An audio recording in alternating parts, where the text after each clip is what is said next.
Well, today we're going to take a look at this guy. This is the Stealth ShadowVault. I want to say brand new, but they've actually been teasing this since about last November. If you recall, I upgraded my gun vault with a stealth safe. I was impressed with the quality of it and the value. And so when I saw this was being advertised, I couldn't wait. Kind of really been looking forward to getting my hands on one. $280. I got this one directly from Stealth, although lately I've seen them listed on both eBay and on Amazon for the exact same price. So what do you get? Well, first I'll tell you, 22 pounds of steel. I mean, very, very heavy. It does come with a handle, so it's kind of semi-portable, although to be most effective, obviously, it's going to have to be bolted down. Yeah, otherwise, if you can carry it, someone else can carry it. If you're the kind of guy that's going to buy a vault and not bolt it down, then I recommend you don't spend any money on one of these. Instead, get yourself a Ziploc bag, put all your valuables in it, and then stuff it in your sock drawer and hope for the best, because they can carry that away just as easily as they can carry away a 22-pound steel box full of valuables if you don't tie it down. All right, enough about that. The top of this lid, the part that's most likely to be attacked up here, is made from 3/16 inch steel. The whole box has this really cool, stealth-like, this crinkle black finish. Very cool. The bottom of the box is made from 10 gauge steel. We're going to pull it apart. I'm really more concerned with the physical attributes of this safe than I am with the combination lock. This is the latest version. This is a Sargent & Greenleaf Spartan brand direct drive lock. Now you'll notice there's no handle, so when you dial in the combination, there's no handle to turn. Direct drive means when you turn this center part here, it will retract the bolt. Now, I have not even programmed this yet. There's not even a battery in it. And that's for ease of demonstration. So that would be the lock position. You would rotate it basically 90 degrees, and the bolt inside would retract. Now, you notice when I fold this up, the overlap is 1 1/4 inch all the way around, except on the back.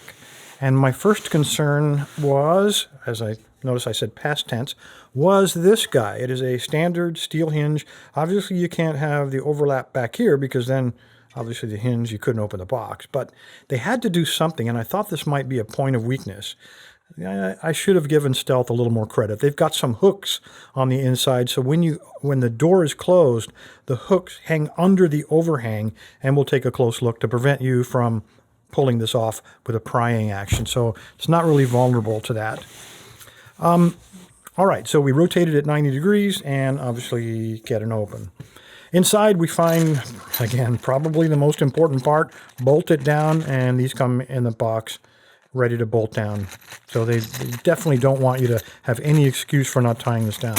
We've got some instructions for our Spartan lock. We'll play with that a little bit later.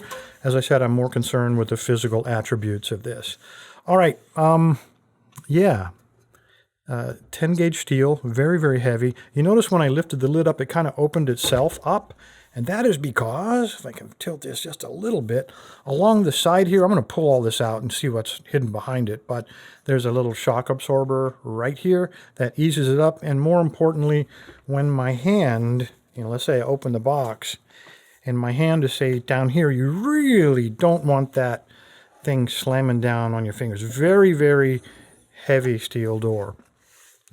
On the bottom, we have a layer of foam, and this is what they call pick and pluck. Most of you guys have heard of this. It's pre-cut, and all you do, you draw an outline of your valuable, your pistol or whatever, and you pluck out the part that you don't want. So when this is in place, the pad that's on the top will compress it and keep things from moving around. I have played with it a little bit. When you take the pick and pluck out, there's some egg crate stuff on or egg carton stuff on the bottom, same type of foam. If you're using a handgun or anything thicker than about 1 inch, this is plenty because that top will then compress it down. So even if you pick it up and carry it, it won't be rattling around. If there were maybe single stack magazines or something like that, they might slide around, but anything thicker than 1/2 inch is compressed by the existing foam.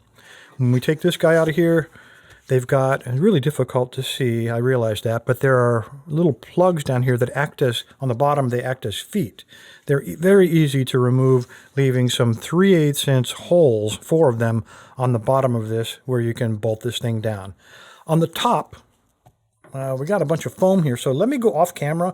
I'm going to try not to destroy it because I want to put it back. I don't want to tear anything up. Let me pull this back, and let's see what they're hiding behind here. All right, before we look at the inside, let's talk a little bit about this lock because they're kind of related. This outer lock part is actually only the keypad. There are 2 screws that hold this on there, and then neither of those 2 screw holes pass through this thick metal case. There's only one small hole that the wires from this keypad pass through to reach directly to the lock itself. This is nothing but a keypad.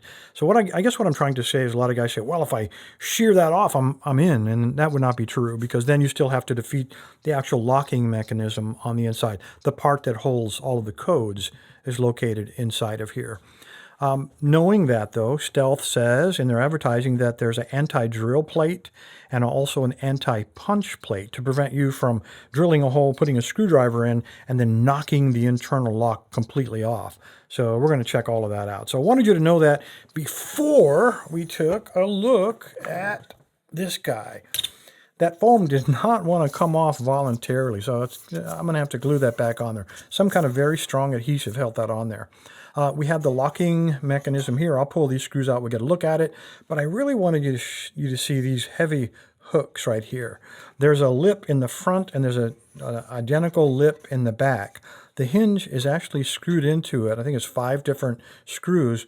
Even if you defeat those with a pry bar or cut out that hinge, it doesn't matter. It doesn't get you anything because when the door is closed, and I'll do a camera on the inside, you can see that those hooks go directly underneath that lip.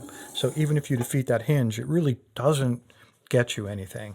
Now, admittedly, this is not Fort Knox. It's a 22-pound steel box. It's well designed, I'll grant you that, but it's not Fort Knox. So there's going to be those of you guys who say, well, with a die grinder and enough time, I can probably cut through that. And you'd be right. And that would be true for any kind of steel box, not just this one. This is just a delay mechanism. The longer we can delay a thief, the better off we're going to be. All right, so here, this would be the locking mechanism. You got a protective cover on here. The reason I point that out is because on the bottom, there's a small cutout right here.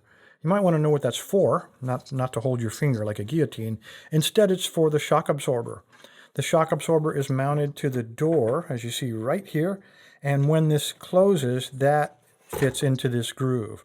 So even if you somehow manage to take a piece of wire and stick it through there around that shock absorber, I don't know how you do it, but if you could, and reach the locking mechanism, there's nothing to access here.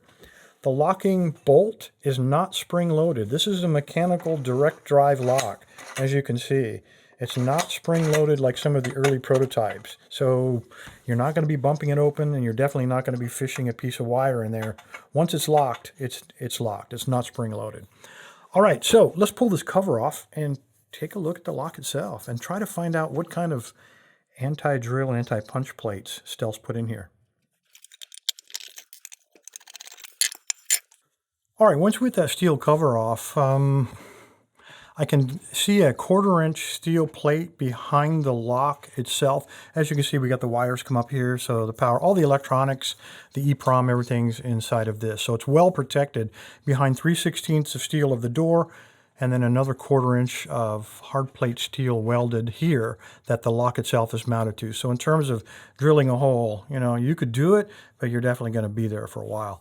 My other concern with this might say Sergeant Greenleaf on the front, and this would be a knockoff, but I'm seeing this is a real Sergeant Greenleaf. Got the logo, barcoding, everything on the side of it right here. So very cool. The thing that's important though, this is a direct drive, so it's not spring loaded. Once it's locked, you can't compress this. So unlike the prototyping or the prototypes that had the spring loaded locks that you could bump open, this one you can't do that. So this is another perfect example of why prototyping pays off, and another company paying attention to what their field testing is showing them and improving their product. They definitely did it here. This is a definite upgrade over that spring-loaded locking pawl. All right, let's take a look at the keypad, and I'll program it, and we'll show you how it works. All right, I saved the easy part for last.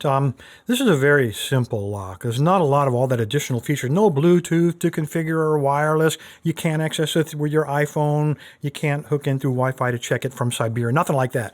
You've got to be standing in front of it to make it work. It only has one combination that's programmable by you. It's 6 digits. During the hours of darkness, there's a little button here to push to get a light. And there's a little shield that would reflect the light downwards so you can kind of see what you're doing there. It automatically shuts itself off after 15 or 20 seconds, so that little LED doesn't drain your battery. The combination by default on this one is 1, 2, 3, 4, 5, 6, followed by the pound sign.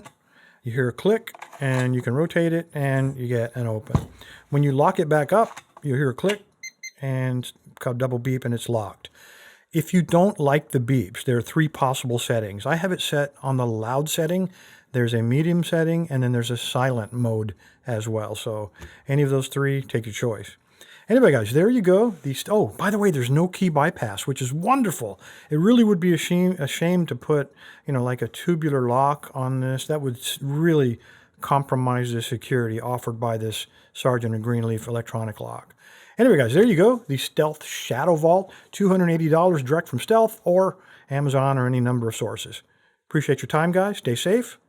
Stay legal.